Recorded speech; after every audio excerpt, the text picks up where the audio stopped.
Bienvenidos a esta primera mesa del segundo Congreso de la Sociedad Gallega de Heridas, en el cual vamos a tratar este interesante tema de medicina en África, cuestión de vida, cuestión de vida. Para ello contamos con doña María Pilar Martínez González, médico pediatra por la Universidad de Santiago de Compostela, diplomada en Cooperación Internacional a Infancia por la Universidad de Pablo Olavide de Sevilla, presidenta y colaboradora, coordinadora de proyectos ONG Daman y médico coordinadora de los proyectos sanitarios de los campamentos sanitarios saharauis Tinduf, Argelia. También contamos con doña María Lina Fernández, diplomada en Enfermería por la Universidad de Santiago de Compostela, máster en Gerontología Clínica y Social por la Universidad de Santiago, enfermera cooperante en campamentos saharauis y cooperante ONG Daman, en Senegal. Doña Lucía Rodríguez Abril, diplomada en Enfermería por la Escuela Universitaria de Povisa, experta universitaria en urgencias y emergencias por la Escuela de Ciencias de la Salud de Madrid y enfermera voluntaria en proyectos ONG Daman.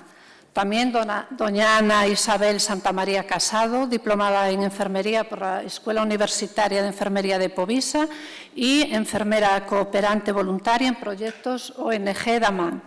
Sin más dilación, vamos a dar paso a doña María Pilar Martínez. Simplemente decir que contamos con 50 minutos para después dar paso si hubiera alguna pregunta que pudiera interesar. Cuando quieras, Pilar, muchas gracias. Hola, buenos días, amigas y amigos. Me encanta que hayáis madrugado tanto y que estéis aquí ya. Espero que esta charla, que estas cosas que vamos a decir os resulten interesantes. No es nada científico, eso viene después. Pero a nosotros nos encantaría que a través de nuestra charla pudierais conocer cómo trabaja y qué cosas hay distintas a través de una ONG que estamos haciendo nuestra labor humanitaria en África. Como decían, en dos lugares. Uno, en los campamentos saharauis, durante 12 años hasta el 2008 y a partir de febrero del 2009 en Senegal. Lo primerito de todo es dar las gracias a los responsables de este congreso de la Sociedad Gallega de Heridas que nos invitaron para poder estar aquí. Nosotros, ya os comentaba, llevamos trabajando en ayuda humanitaria como voluntarias desde hace muchos años. Empezamos en los campamentos saharauis y después nos fuimos a Senegal. Decir que tanto en un lado como en el otro, la medicina que allí se realiza es con las variedades de la zona, las etnias, las costumbres, etcétera, etcétera, es prácticamente lo mismo. Medicina tradicional y después la medicina occidental, que es la nuestra y la que llevan a cabo los estados.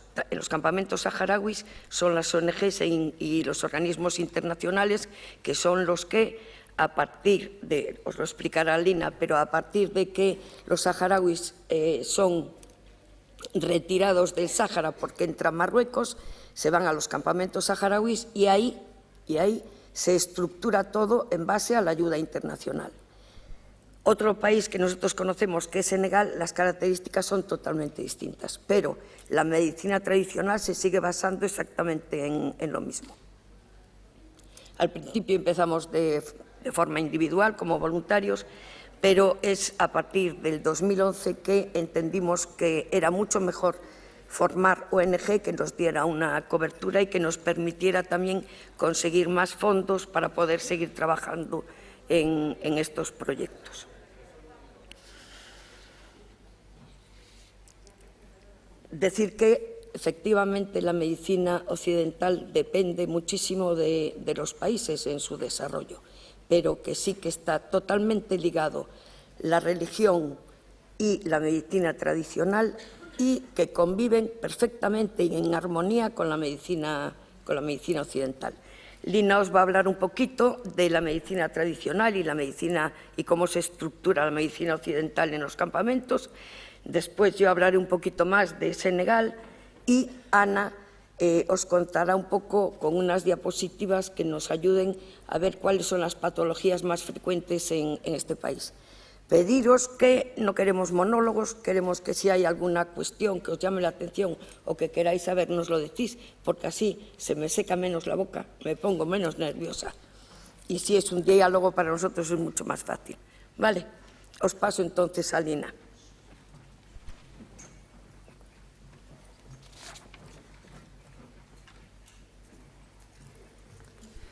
Hola, buenos días. Bueno, para hablaros de la medicina tradicional en los campamentos saharauis o en todo el Sáhara Occidental, creo que sería importante hacer un poco de recuento histórico de cuál es el origen del pueblo saharaui. Empecemos por ahí.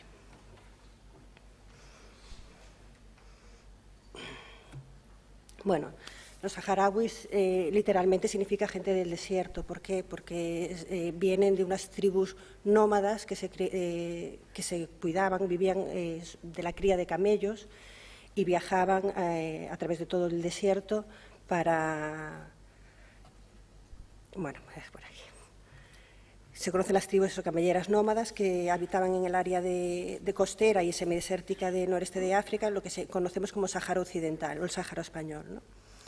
El origen de este pueblo saharaui se encuentra entre fusión de dos grupos que emigraron desde el Yemen, o sea, desde todo el este del Sáhara hasta el oeste, toda África. Luego os pondré un mapa para que lo veáis. Entre el siglo XI y XII, con un grupo de nómadas bereberes que vivía en el Sáhara Occidental. La unión de estos dos grupos surgen diferentes tribus de religión islámica, pero de habla hassania. Entonces, es la unión de todas estas tribus, es lo que se conoce como pueblo saharaui.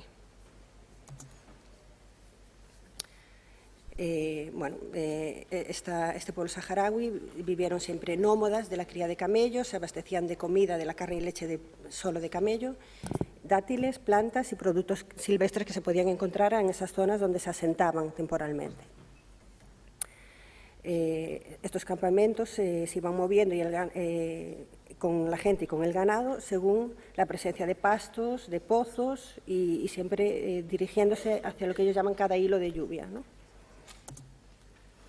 Durante los años 60, bajo la colonización española del Sáhara, una población se asentó a lo largo de toda la costa y abandonó ese estilo de vida nómada que llevaban hasta entonces, ¿no? Pero en el año 75, no sé, habréis oído hablar de la Marcha Verde, Marruecos invadió todo este territorio, Marruecos por arriba y Mauritania desde abajo, y alrededor de 70.000 personas saharauis tuvieron que escapar de esa invasión y refugiarse en el desierto, en lo que llaman la Hamada. Y allí están desde entonces, desde hace 40 años, viviendo en 4 asentamientos, 5 ahora, que se llaman los campamentos de refugiados saharauis, que se encuentran al sur de Argelia y en pleno desierto árido, que está considerado por organismos internacionales como un territorio que es no apto para la vida humana. Pues allí llevan 40 años. Bueno, esto nada. El pueblo saharaui, aparte de los campamentos, hay gente que sigue viviendo en los territorios ocupados, otra parte del pueblo saharaui en territorios liberados, e incluso hay saharauis que viven y tienen su residencia en las Islas Canarias y en España, ¿no? Tenemos una gran población aquí, saharaui. Es un pequeño mapa para que os ubiquéis un poquito. A ver, esto que hay aquí, que pone del 1 al 5, son los campamentos saharauis, ¿vale? Los 5 campamentos. Aquí viven alrededor de 160.000 personas ahora. Esta zona verde de por aquí son los territorios liberados y estos en oscuro son los ocupados. Todo esto está dividido por un muro de unos 2.000 kilómetros que está plegado de minas antipersona, con lo cual se les hace imposible volver a sus territorios. Bien. Uno de los campamentos de estos 5 asentamientos que existen en Argelia, nosotros hemos trabajado durante 12 años, sobre todo en uno de ellos que se llama Esmara, ¿vale? Que es el más grande, el más poblado, y esta es una foto. Estos son saharauis, su propia vestimenta. Bien, el pueblo saharaui que vive en estos campamentos viven en jaimas, que son una especie de tiendas de campaña muy grandes, os pondré ahora una foto, y en casas de adobe. Casas de adobe que cuando vienen las lluvias la mayoría se caen abajo, porque es, bueno, ya sabéis cómo es el adobe, ¿no? Os pondré una foto. Mira, esta es una jaima. Ahí vive una familia completa, niños, padres, abuelos, todos viven ahí, encima de la arena. Y estas son las construcciones de adobe, que no las tiene todo el mundo. Bueno, ahora, después de 40 años, sí que son más frecuentes, las casas de adobe, ¿no? Pero bueno. Vale. Bueno, y ahora pasamos a la medicina tradicional. La medicina tradicional saharaui es la unión de dos farmacopeas distintas del propio origen del pueblo saharaui, es árabe y bereber. La unión de estas dos farmacopeas creó pues, la medicina tradicional del pueblo saharaui.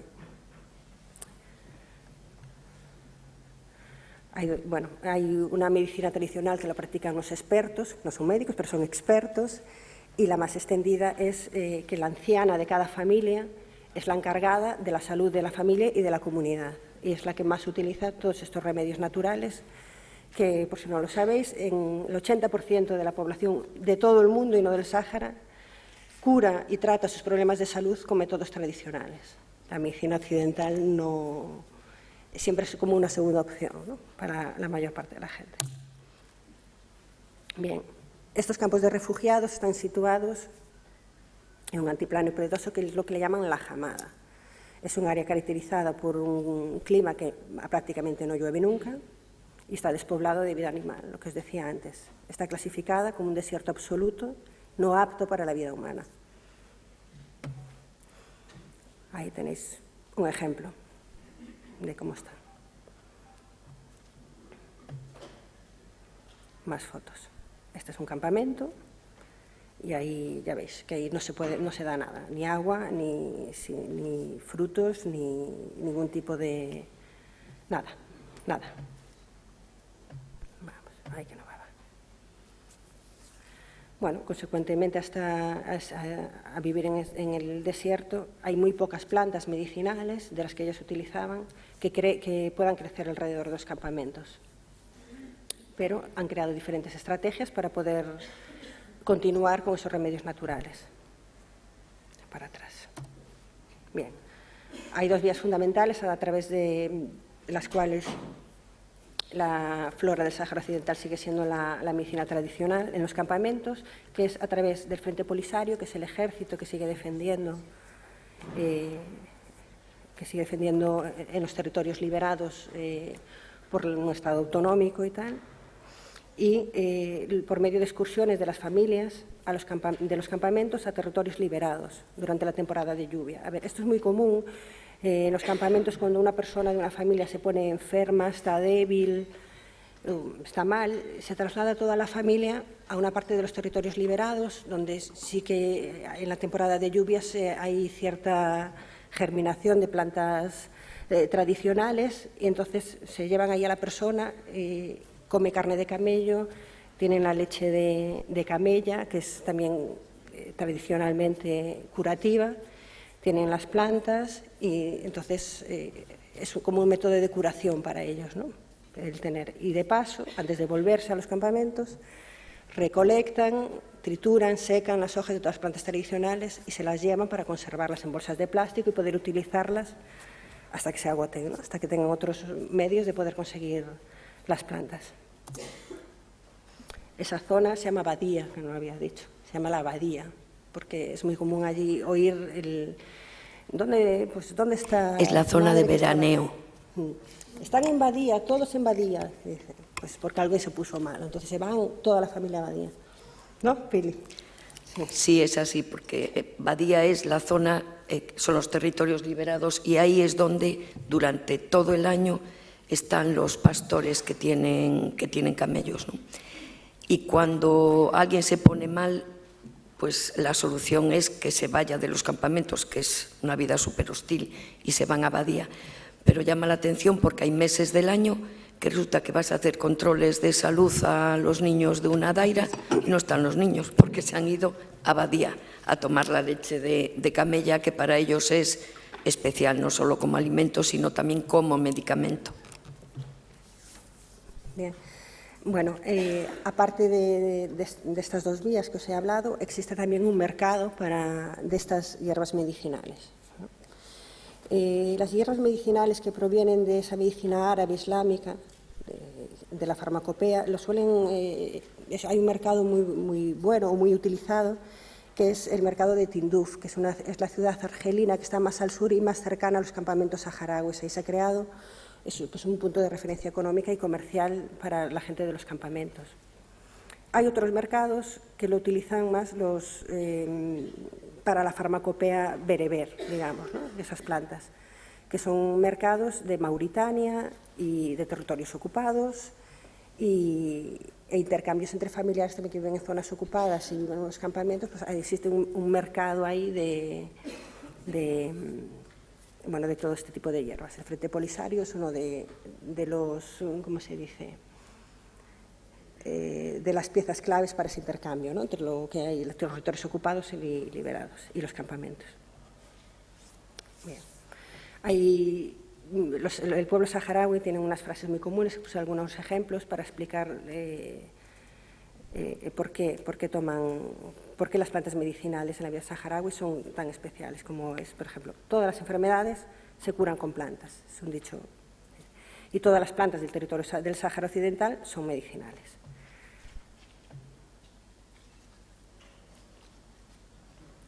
Hay otra que es muy interesante, que dice: la carne y la leche de camella que hayan pastado de plantas medicinales son medicinales también. Por eso la leche y la carne de camello para ellos es muy curativa.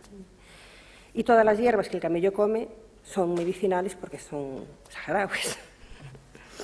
Bien. Y aquí ya pasamos a ver, las prácticas de la medicina tradicional y los conocimientos relacionados y su transmisión intergeneracional han sido afectados por el abandono del nomadismo, bien cuando se asentaron en el Sáhara español, como cuando se tuvieron que refugiar en los campamentos saharauis, por un sistema de salud oficial en los campamentos que fue basado en la medicina occidental. A ver, la medicina tradicional se sigue manteniendo, lo siguen utilizando siempre. De hecho, dependen de ella cuando no tienen acceso. El primer recurso es siempre la medicina tradicional. Cuando eso no funciona y el problema persiste, es cuando acuden a la medicina occidental, cuando tienen acceso a ella. Que normalmente, los campamentos saharauis dependen al 100% de la ayuda internacional, de comisiones, de cooperantes, de ONGs, que tienen allí su representación desde hace 40 años. Este es el campamento de Esmara, que es donde nosotros hemos desarrollado nuestra labor durante 12 años. Bien. Estas dos mujeres que ven ahí saharauis son enfermeras a las que dábamos docencia sobre el programa de vacunas en colaboración con UNICEF. Nosotros, diga. Sí. Mira, nuestro trabajo estaba centrado en Esmara porque así nos lo pidió el gobierno saharaui. Entonces éramos como éramos la ONG sanitaria que llevábamos Esmara, y eso implicaba todo lo que eran los controles de salud, el programa de Niño Sano, era la atención en hospital, atención de urgencia, partos, etc. Con el tema de las vacunas, había una persona responsable que venía de Argelia, una persona responsable de UNICEF que venía a Argelia, y que entre varias ONGs que estábamos en distintos campamentos, trabajábamos y organizábamos la descentralización, es decir, poder llegar con las vacunas a todas las wilayas. Estas wilayas, lo que decía Lina, están separadas, no creáis que están una pegada a la otra, o sea, es separadas pues hora y media, 2 horas por el medio del desierto. Esto lo hicieron así porque cuando se asentaron el miedo era que Marruecos bombardeara. Entonces la cuestión era que si bombardeaba no pudiera bombardear a toda la población al mismo tiempo. Y entonces, bueno, esto tiene una implicación muy negativa para la vida de ellos, y es que sin medios de locomoción pues realmente no son capaces de salir de su propia wilaya, que es un territorio pequeño lleno de casas de adobe y de jaimas, ¿no? Y lo que dice ella, efectivamente es la ayuda internacional la que hace que se mantenga esa estructura, como nosotros, ONGs como nosotros, que formamos, que estamos ahí pues varias veces al año, que damos charlas, que colaboramos con el personal sanitario local y que después se le puede dar continuidad a todo lo que nosotros vamos haciendo, que eso es lo fundamental de la cooperación. No sirve de nada que tú vayas 15 días, que hagas cosas allí y te vuelves. No tiene ningún sentido. Hay gente que se cree que eso es una forma de colaborar. Yo creo que eso es una ayuda humanitaria puntual para un problema puntual. Pero lo que es la cooperación es otra cosa. Y nosotros trabajábamos con el Ministerio de Salud senegalés dentro de sus estructuras. Bien, ahí pueden ver el hospital regional del campamento de Esmara y el hospital de Dakhla. O sea, son estructuras pues, muy básicas, con unas salas donde se intenta... son salas donde hay muchos pacientes, muchos ingresados y sus familias, y cocinan y viven allí. Cuando una persona tiene que estar ingresada, toda la familia está con ellos.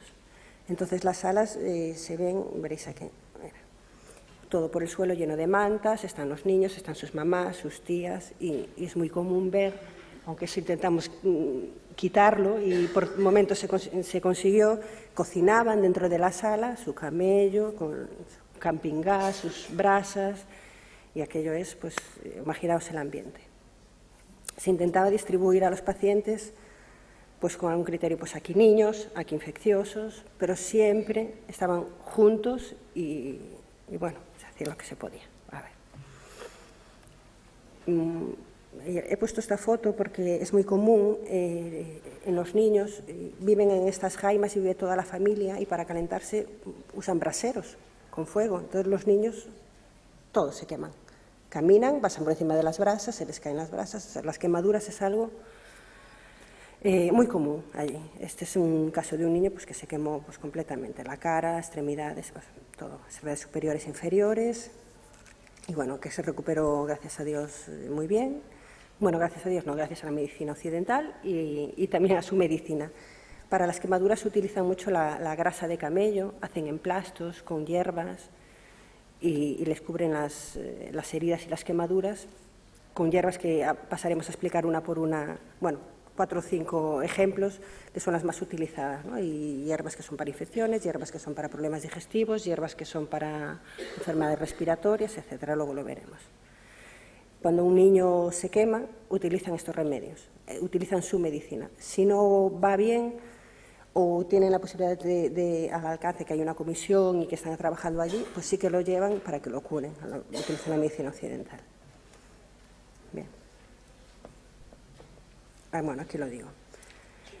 Tienes que apurar un poco. Vale, vale. Son las 10 menos cuarto. Ay, me cachis en 10. Bueno, esto es un dispensario, que es un centro de salud de cada barrio, un dispensario.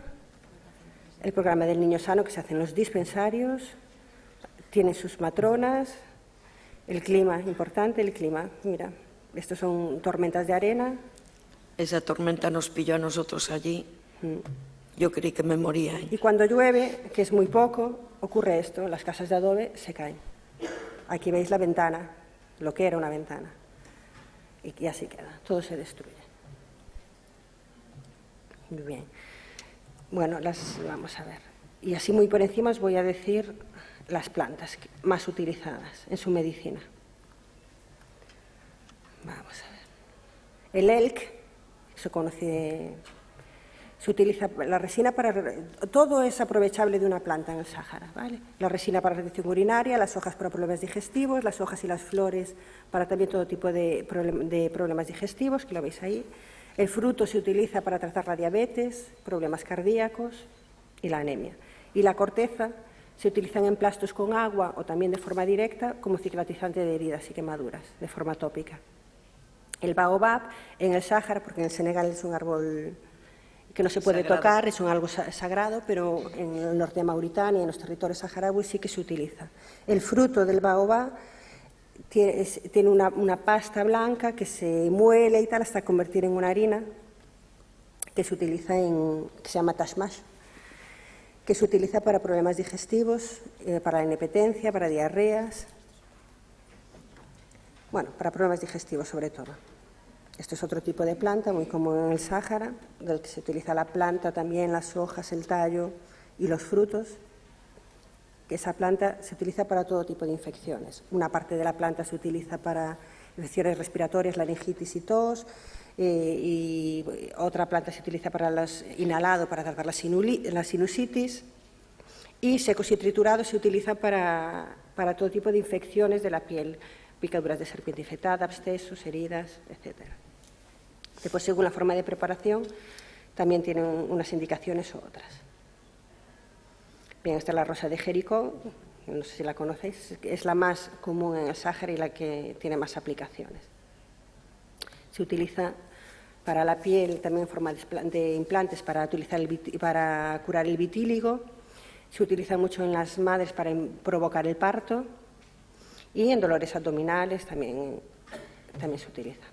Esta es otra planta, que igual, diabetes, infecciones respiratorias, todas sirven para todo. Alguna parte de la planta sirven. Y lo que más lo suelen usar mucho es mezclarlas, hacer té y darlas para curar todo tipo de historias. Otra planta, el sig, y ya voy a parar.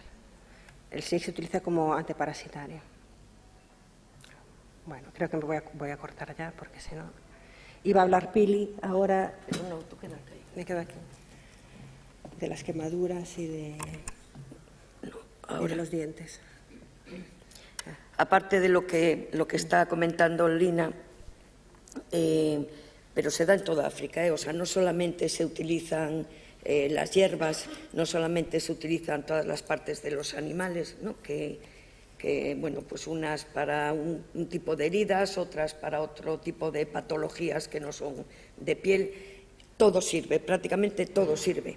Pero aparte de eso tienen, y es algo que es común a todos los países de África, las lesiones, quemaduras, cortes, etcétera, tienen también un valor curativo. Entonces, en los campamentos saharauis nos llamó la atención cuando llegamos, de que veíamos que muchísimos niños le faltaban los dientes de leche.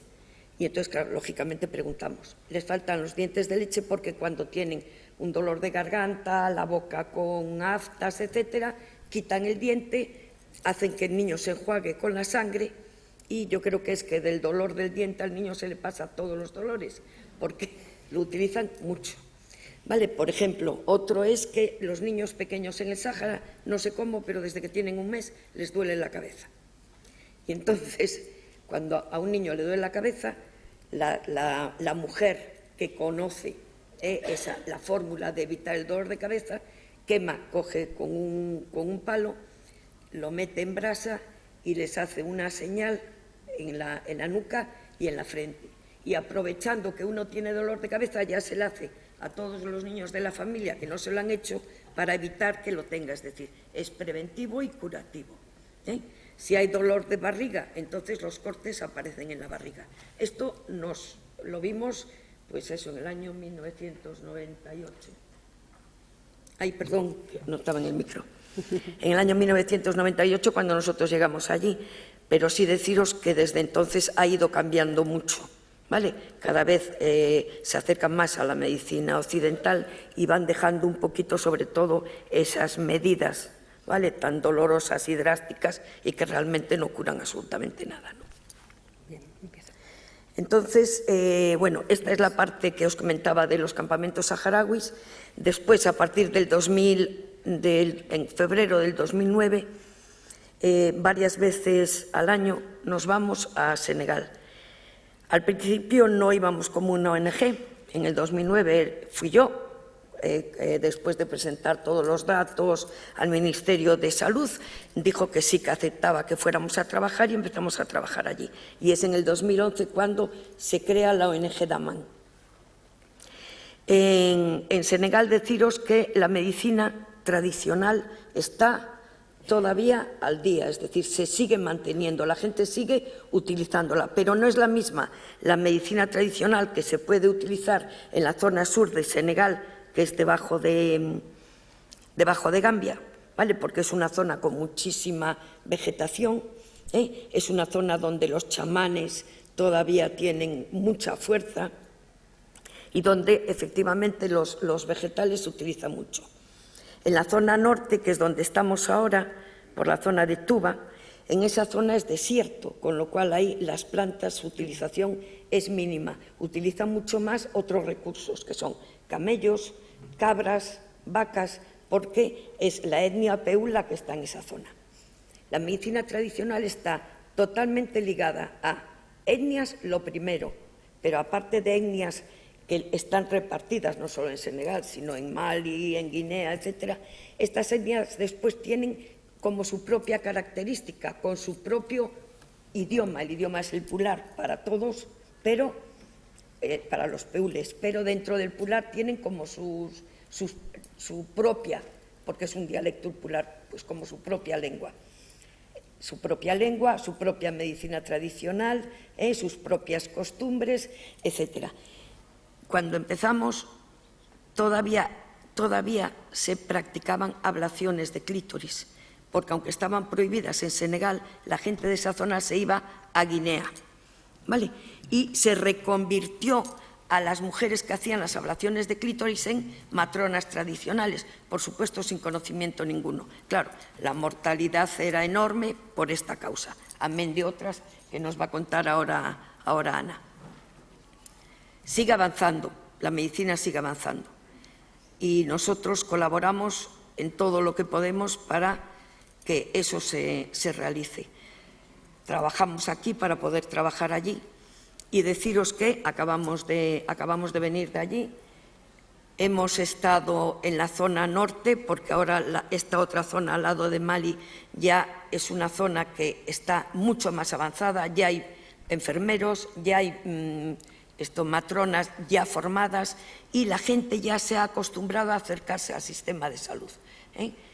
Saben también que si hay alguna enfermedad o algún problema serio y no tienen recursos, nos llaman y nosotros procuramos por todos los medios colaborar con ellos. Y de hecho lo hemos hecho con muchísimos pacientes y en estos momentos lo estamos haciendo con una chica con un quiste aracnoideo, meningitis y una hidrocefalia que se quedó parapléjica y en estos momentos ya está andando, ha recuperado bastante de su vida con 19 años, porque nos pidieron ayuda desde allí.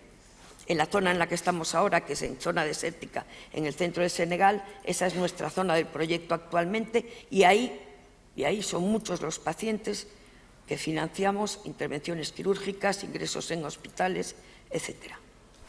Ana. Bueno, estoy aquí. Quedan 2 minutos. Sí, bueno. Ana ahora os va con fotitos y tal, os va a comentar un poco cuáles son las patologías más frecuentes. Os trajimos unas fotos, normalmente no hacemos ni fotos, ¿vale? Porque bueno, pero hay alguna foto que nos puede un poquito decir qué tipo de patologías para que veáis con lo que nos encontramos y que realmente somos capaces de colaborar con el personal sanitario local y darles soluciones a estos problemas. Sí, vale. Nada, buenos días. Pues eso, lo que dijo antes un poco Pili, en 2009 empezamos a trabajar en la zona de abajo, en la frontera de Mali y Guinea, y desde el 2011 estamos trabajando también en el centro del país. Y tanto en un sitio como en otro, lo que nos encontramos de manera más importante fue sobre todo la desnutrición y la anemia, tanto en niños pequeños que se alimentan únicamente de cereal, sin ningún tipo de aporte proteico, y en mujeres embarazadas que a ese problema de la desnutrición se une en el momento del parto la importante pérdida de sangre y la situación era terrible en cuanto a eso, anemias bestiales. Y se traducía en una mortalidad muy importante tanto en un grupo como en el otro de la población. Y la ONG lo que hizo fue pues, dotar a los puestos de salud de los aparatos de hemoglobina para hacer los controles y del tratamiento de hierro para podérselo dar en los casos importantes. Aquí veis hemoglobinas de 5,5, que eran pues, ya de las mejores incluso, 1,9, y esto era pues, lo que nos llegaba todos los días a las consultas. Niños desnutridos, con pues eso, barrigas llenas de parásitos y anemias de ese tipo, de 5,5 para abajo. Estas vidas, nuestra niña llegó eso, pues muriéndose y hoy está gorda y feliz, después de mucho trabajo. Sí, la patología de piel también es algo que nos encontrábamos muy habitualmente, tanto por picaduras de insectos como por traumatismos. Nos encontramos muchísimas lesiones y la mayoría de ellas sobreinfectadas, dado que no tienen ni acceso al agua y mucho menos aún a jabones o antisépticos. Entonces, gracias a la labor que realiza la ONG en la consulta, se consigue que la población acuda a hacer las curas, tanto en el tiempo en el que nosotros estamos allí, que empezamos el tratamiento, como en el momento en el que nosotros nos vamos, porque siempre en la consulta trabajamos con el personal local de allí. Le dejamos luego el material y son ellos los que dan continuidad al cuidado y siguen realizando las curas, colaborando en conjunto. Y en la actualidad, después de 7 años haciendo trabajo de sensibilización y de educación sanitaria, la verdad es que la situación ha mejorado cualitativamente. Esto es una lepra. Sí, iba a decir esto es una lepra y os lo digo porque no estáis, aquí no hay, y entonces no es fácil verlo. Esta también es una patología típica de allí. Vale. Y esto es como ellos, es un ejemplo de cómo ellos pueden curar. Ellos no tienen acceso a suturas ni a muchas cosas, entonces pues ponen grapas o cualquier tipo de sujeción, que luego al retirar de ahí dentro puede salir casi cualquier cosa. Sí, patología ocular. Pasando consulta, pues mucha gente nos transmitía la limitación que significaba en su vida la ceguera. Hay muchísima catarata y cataratas bilaterales que hacen que una persona sea total y absolutamente dependiente. Entonces, en 2013 empezamos a realizar operaciones quirúrgicas y dotando al hospital pues, de microscopio quirúrgico y demás material oftalmológico. Se empezó a operar y la emoción con la que la gente, al retirar el apósito, te transmite que vuelve a ver y que vuelve a tener una vida independiente, después de muchos años totalmente ciego, yo no soy capaz de explicaroslo con palabras. Es increíble pues, el cambio de vida que significa el poder volver a ver. Nada, el quirófano es esto, es una salita con gatos, mosquitos, pero bueno. Y luego se van ellos caminando solos. Perdón, en el 2013 empezamos este proyecto de oftalmológico, se operaron 26 personas ciegas. En el 2014 se operaron 51 personas y ahora en el 2015 llevamos material para operar a 70 cataratas bilaterales, porque siempre vamos lógicamente priorizando. Y ya tenemos, ya está organizado porque los enfermeros de la zona van apuntando y van haciendo un screening, ¿no?, de estas patologías oculares para cuando nosotros llegamos poder verlos y poder decidir a quién se puede operar y a quién no. Y luego eso, si allí no tienen ni siquiera para comer, mucho menos van a tener para asumir tratamientos complejos. Entonces, tanto las intervenciones quirúrgicas como estos tratamientos, como puede ser una quimioterapia o un tratamiento así de importante, son totalmente inasumibles. Hay familias que no es que esté hipotecada su vida, es que está la de sus hijos, la de sus nietos y todas las generaciones que vengan después, porque si no, no pueden hacer nada y la otra opción es morirse. Entonces, pues la ONG le da aporte a todas estas situaciones. Esto es un tumor en la boca que llegaba un momento que esto cerraría y el niño se moriría. Este niño nació, pues eso, con la zona de cerebro fuera de cabeza y ahora está así. Y te mira y se ríe y tiene una calidad de vida completamente diferente. Este chico tenía una tuberculosis y toda la zona del glúteo llena de cavernas y drenaba constantemente. Tenía también fue un tumor en la boca que cuando nos llegó, y esto es un mes después, o sea, nos llegó y parecía que tenía un flemón. Cuando Pili le abrió la boca se dio cuenta de que era un tumor y esto es un mes después que le salía por la boca y que ya no podía ni tragar su propia saliva. Esto es después de operada y esto es en un viaje cuando ella ya sonreía y estaba feliz. Esto fue en este mes en este último viaje que acabamos de hacer y ya estaba con la prótesis y todo en la boca. La niña volvió a sonreír, que eso es algo... Y a vivir. Que, bueno, a vivir desde luego y a sonreír y la verdad es que bueno, lo que dice ella emociona, pero hay que estar allí y vivirlo porque es difícil transmitirlo. Y tanto por el desconocimiento del sistema sanitario como por el coste económico, como decía Pili, nada es gratis allí. La realidad es que la población no acudía a los puestos de salud, por lo que muchas patologías, como puede ser una hipertensión, Lucía, una diabetes, 5 minutos. 5 minutos, vale, los parásitos intestinales y todas las consecuencias de estas enfermedades no eran tratadas. Y en la actualidad, pues la ONG sufraga tratamientos de estos pacientes y la situación cambió. O sea, en resumen, nuestras funciones principales en terreno es la formación, ampliando el conocimiento del personal local con el que trabajamos en colaboración cuando nos desplazamos allí y aquí diariamente vía telefónica. Cada vez que tenemos un problema nos llaman y estamos todos los días en contacto. Hacer consulta y tratamiento gratuito al 100% de la población y mantenimiento de estos tratamientos, pues eso, en colaboración con este personal y acercar la sanidad a la población, que nuestros compañeros senegaleses nos dicen en cada viaje ahora que es mayor cada día y que la situación está cambiando mucho. Gracias. Bueno, pues nada, yo os voy a hablar así un poquito rapidito de que todo este trabajo que realiza la ONG no podría ser posible sin el trabajo que se realiza aquí.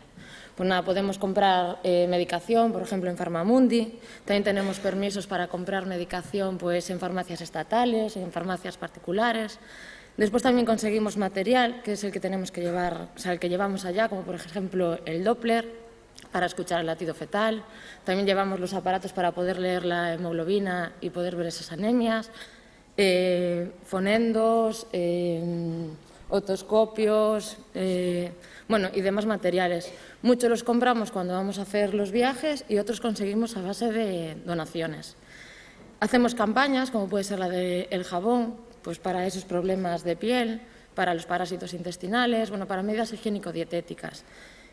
Campañas pues, para recaudar fondos, como puede ser el masterclass de danza, festivales de danza, o masterclass de zumba, perdón, festivales de danza, torneos de golf, venta de bocadillos, bueno, todo eso pues para los fondos que nos haga falta para material, para medicación y para demás. Después también tenemos colaboraciones en ropa, en material escolar y cada vez que se vaya se prepara un contenedor. Hasta ahora llevamos 3 contenedores montados, uno de ellos creo que fue con leche, ¿no? De Ero, leche infantil de Ero, y entonces cuando nosotros lleguemos allí pues tenemos ese contenedor. Y bueno, nosotros vamos a gastos, cada uno se paga sus propios gastos y todo lo que conseguimos pues es para el material, medicación y demás. Y nada, pues eso, un breve resumen así rapidito que se nos corta el tiempo. Y muchas gracias. Damos entrada si quieren alguna pregunta.